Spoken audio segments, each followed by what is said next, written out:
faire part de toute ma satisfaction pour le bon déroulement de nos travaux.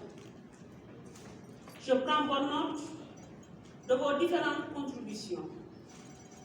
Le directeur du commerce intérieur échangera avec vous pour les répertorier, mais également pour voir dans quelle mesure nous pouvons effectivement mettre en œuvre toutes ces propositions. Évidemment, sous la supervision de M. le secrétaire général. 5 actions essentielles. Le contrôle de la qualité des produits, la préservation du pouvoir d'achat, l'approvisionnement correct du marché, le contrôle des poids et mesures des biens et services, la sécurité des consommateurs. Par le contrôle de la qualité des produits.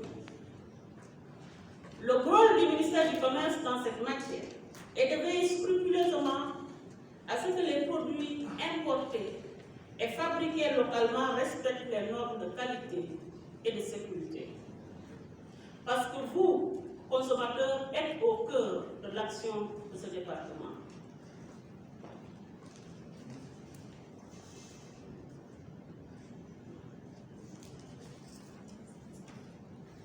Veiller sur vous au quotidien est une mission noble qui nous a été confiée par son Excellence, Monsieur le Président de la République. À cet effet, le ministère du Commerce s'appuie sur l'exercice d'analyse et de contrôle. Et ce qui m'amène à parler de la deuxième observation du pouvoir d'achat. La préservation du pouvoir d'achat est importante pour vous et pour nous. Pourquoi je le dis?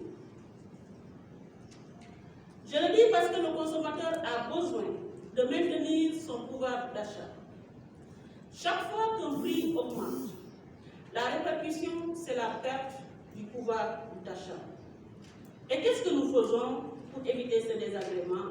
Comme vous le savez, le ministère du Commerce et des Paiements est le ministère du pouvoir d'achat. Il mène plusieurs actions, mais la plus symbolique, c'est de veiller à ce que les denrées de première nécessité soient vendues au juste prix. C'est dans le but de préserver et de maintenir le pouvoir d'achat que nous y veillons. Pour qu'une économie fonctionne, il faut des consommateurs. Susciter la demande intérieure, la consommation des ménages, c'est booster la croissance. Mais pour booster la croissance, il faut que le marché soit approvisionné.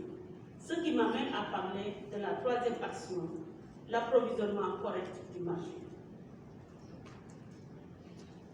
Le rôle du ministère dans cette matière est de prévenir en amont toute situation de rupture de stock. Qu'est-ce que cela veut dire concrètement? Le ministère du Commerce connaît les besoins du marché pour tous les produits consommés au Sénégal. Nous travaillons sur la base des produits et donc, quand le consommateur va dans un commerce et qu'il trouve le produit dont il a besoin, je voudrais qu'il sache que c'est parce que le ministère veille au quotidien pour qu'il ne rencontre jamais une situation de rupture de stock prolongée. Tout cela est bien. Mais ce que le consommateur ignore, c'est que nous veillons à ce que quand il achète un litre de lait ou d'huile, qu'il reçoive ce litre de lait ou d'huile. Ce qui m'amène à parler du quatrième point, le contrôle des poids et mesures des biens et services. Quatrième action, le contrôle des poids et mesures des biens et services. Cette mission du ministère du Commerce et des Paiements s'articule autour du respect des quantités vendues et de leur conformité aux quantités livrées. Je voudrais que le consommateur sache que cette mission ne s'arrête pas au niveau des biens de consommation courante. Elle va au-delà. Elle touche également les services, le péage sur l'autoroute, l'eau, l'électricité, les services financiers, l'éducation, la santé. Vous voyez donc la dimension transversale du ministère du Commerce et des Paiements. Mesdames et messieurs, je ne serai pas complète si je ne vous parlais pas d'une des actions les plus importantes, la sécurité des consommateurs. Cinquième et dernière action, la sécurité des consommateurs. Dans ce domaine, qu'est-ce que fait le ministère du Commerce? Le ministère du Commerce veille à ce que les produits vendus ne présentent aucun danger pour le consommateur. Et comme je l'ai dit au début, avec le Laboratoire national d'analyse et de contrôle, nous vérifions la composition et les caractéristiques essentielles des produits. Sont-ils conformes aux normes de qualité? S'ils le sont, ils sont autorisés à la vente. Dans le cas contraire, ils ne sont pas admis à la vente et sont retirés du marché. Un exemple, durant la pandémie, le ministère du Commerce a vérifié la composition des gels hydroalcooliques, leur teneur en alcool fixée par l'OMS et de leur efficacité.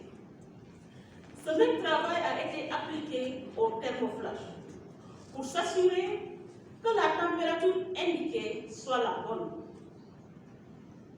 Comme vous le savez, en cette période de pandémie, si le thermoflash indique 36 degrés, alors que la personne a 39 degrés, on laisse circuler un malade pouvant contaminer ses voisins, ses collègues de travail, sa famille et ses compatriotes, c'est-à-dire les Sénégalais qui rencontrent au quotidien.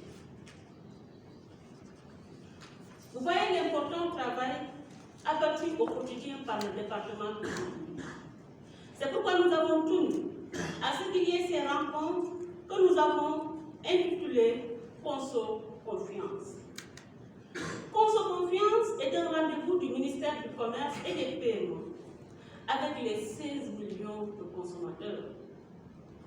Conso Confiance est l'occasion pour les consommateurs de dialoguer autour des missions dévolues au ministère du Commerce. C'est aussi une occasion pour le ministère du Commerce de les rassurer et de répondre aux attentes des consommateurs. Conso Confiance est un moment de dialogue entre le département du Commerce, les consommateurs et les associations de consommateurs. La mobilisation des consommateurs autour de la Conso Confiance est une occasion pour le ministère de les rassurer et de s'engager plus concrètement à la prise en charge de leurs intérêts. Avec le ministère du Commerce, je peux vous dire que vous pouvez consommer en toute confiance. Je vous remercie de votre bien-aimable attention.